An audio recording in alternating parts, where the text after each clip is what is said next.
Bhim army actually जब हम लोगों में एक शोषण देखते थे अपने कम्युनिटी के लोगों के साथ कि कई मुद्दों पे जो नॉर्मल जो कोई इतनी बड़ी बातें नहीं थी उन पे हमारे लोगों को मारपीट की जाती थी। और जैसे भीम आर्मी जब बनी तो वो स्कूल से एक मुद्दा स्टार्ट हुआ।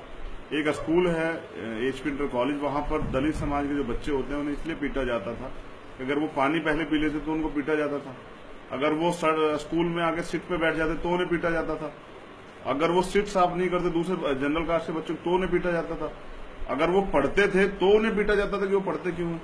तो जब ये मुद्दे हमारे सामने आए तो हमें लगा कि इस शोषण से लड़ने के लिए हमें एक संगठन की आवश्यकता पड़ेगी, जो क्योंकि संगठन, मैं मानता हूँ संगठन जो है वो सर्वोपरि होता है। संगठन बहुत ताकतवर होता है। जब बहुत सारे लोगों की एक टीम होती है और वो काम करती है तो वो एक बहुत बड़ी ताकत होती है। इस देश में, लोकतांत्रिक देश में, संगठन खुद में एक बहुत बड़ी सर्वशक्ति है। तो इसलिए भीम आर्मी बनाने की आवश्यकता पड़ी।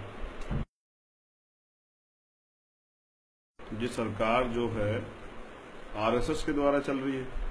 RSS जो है वो संविधान विरोधी है और संविधान के थ्रू इस देश में जाति के नाम पर आरक्षण मिला है, तो वो आरक्षण को खत्म करना चाहते हैं, लेकिन संविधान की मूल भावना से आरक्षण जुड़ा हुआ है। तो मैं मानता हूं कि अगर वो संविधान में आरक्षण के साथ छेड़खानी करेंगे तो मुझे लगता है इस देश में बहुत बड़े जन आंदोलन होते हैं जिसका नतीजा जो है बहुत भयानक हो सकता है। क्योंकि अगर आप किसी के अधिकार छीनोगे तो वो कम्युनिटी चुप नहीं रहेगी, और अगर स्पेशल वो कम्युनिटी बाबा साहब के विचारधारा की तो वो तो बिल्कुल चुप नहीं रहेगी। निजीकरण, आरक्षण खत्म करने की एक व्यवस्था ही तो है। जब प्राइवेटाइजेशन होगा, निजीकरण होगा तो उसमें आरक्षण नहीं दिया जाएगा, क्योंकि प्राइवेट स्ट्रक्चर में आरक्षण नहीं है। तो जब प्राइवेट के लोग फिर ये कुछ दिनों बाद संविदा पे उनको एंट्री कर देते हैं, तो इस तरह से जो आरक्षण के बेस पे जो ओपन वैकेंसियां होनी थी, वो जो आरक्षण की सीटें जो मिलनी थी वो नहीं मिल पाती हैं। तो ये एक तरह से अपना एजेंडा लागू कर रहे हैं, हम लोग उसका भी विरोध करते हैं। लेकिन मैं चाहता हूं कि अभी तो ये तो मूल भावना में आरक्षण था, नियुक्ति में आरक्षण जो संविधान था, हम प्राइवेट में भी, प्राइवेटाइजेशन में भी, निजीकरण में भी आरक्षण की मांग करेंगे और वो लेकर भी हम लोग रहेंगे, क्योंकि इस देश में हमारी बराबर कम्युनिटी के हिसाब से हमारी बराबर की भागीदारी है, वो हमें चाहिए भी।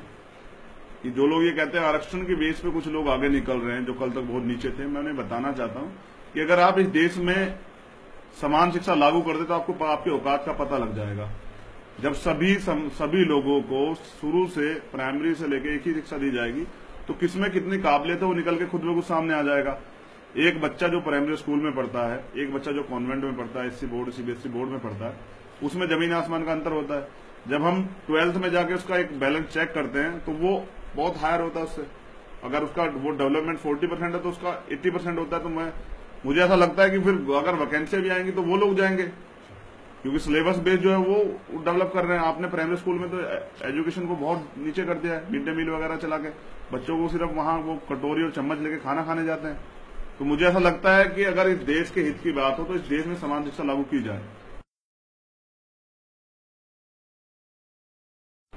एंटी रोमियो स्क्वाड, जिसका प्रचार इन्होंने उत्तर प्रदेश विधानसभा चुनाव में बहुत ज्यादा किया, मुझे लगता है कि जब इस देश में लोकतंत्र है तो महिलाओं को बराबर के अधिकार है कि वो अपनी मर्जी से कहीं जा सकती है। जब वो एक तरह से मैच्योर हैं या जो एक सीमा है उसे पार करती हैं, तो मुझे ऐसा लगता है कि उनको अधिकार है कि वो अपने जो निजी फैसले वो ले सकती हैं या वो कहीं भी किसी भी समय आ जा सकती हैं। तो एक तरह से जो उनका मूल अधिकार है उसका ये एक तरह शोषण किया जा रहा है उनके साथ। तो और अक्सर अभी जो शुरुआत इसकी हुई उसमें जो मामले सामने आए कि किसी सगे भाई बहन को पकड़ के पीट दिया या उन्हें उठा के थाने ले गए, अब वो सफाई देते रहे कि ये मेरी बहन है, कहीं जो वाइफ हस्बैंड है उन्हें ले गए हैं और उनको बोल रहे हैं कि आप शादी के सर्टिफिकेट साथ लेके क्यों नहीं घूम रहे।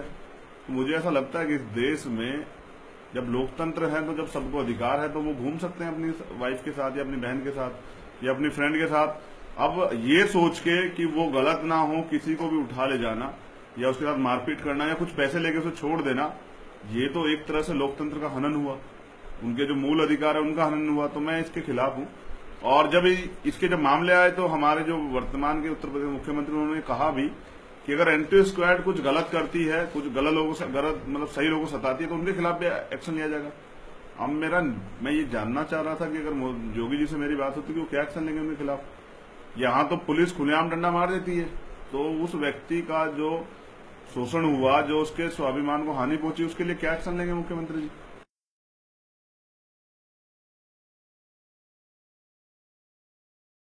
देशद्रोही और देश प्रेमी का फैसला कोई सरकार नहीं कर सकती मेरे हिसाब से। जो संविधान को नहीं मानता वो देशद्रोही है। आरएसएस जो है संविधान को मानती नहीं है।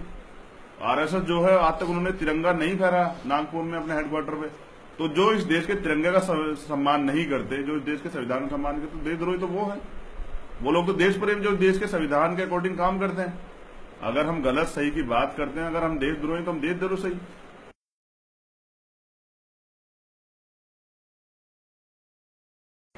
बाबा साहब ये कहते थे कि बिना सामाजिक एकता के राजनीतिक एकता वो पेड़ है कि जो किसी भी हवा के झोंके से गिर जाए।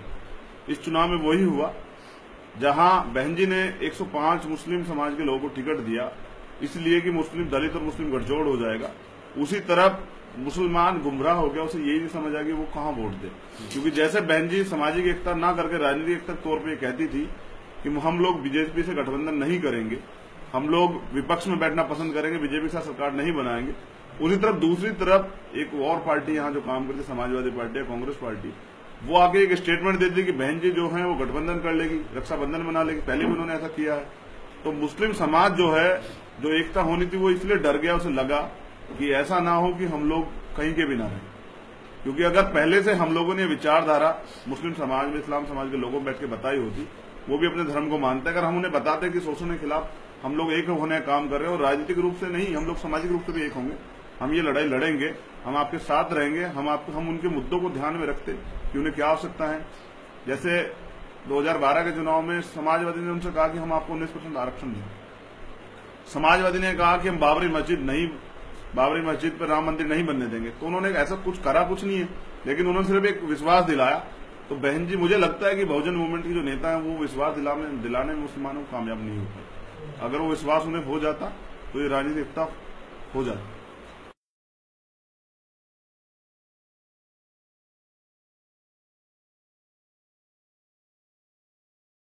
मैंने पिछले जो कुछ दिन में फील किया है, एक अजीब सी तरह की न्यूज आ रही है। बहुत जगह पर यूपी के अंदर आरएसएस का पथ संचलन हो रहा है जो कभी नहीं हुआ, और वो कुछ नारे उसमें देते हैं कि यूपी में अगर रहना होगा तो योगी योगी कहना होगा। मुझे ऐसा लगता है कि एक योगी नहीं 1000 योगी आ जाए, वो यूपी से छोड़ो, वो हमारी गली से हमें नहीं रोक सकते चलने।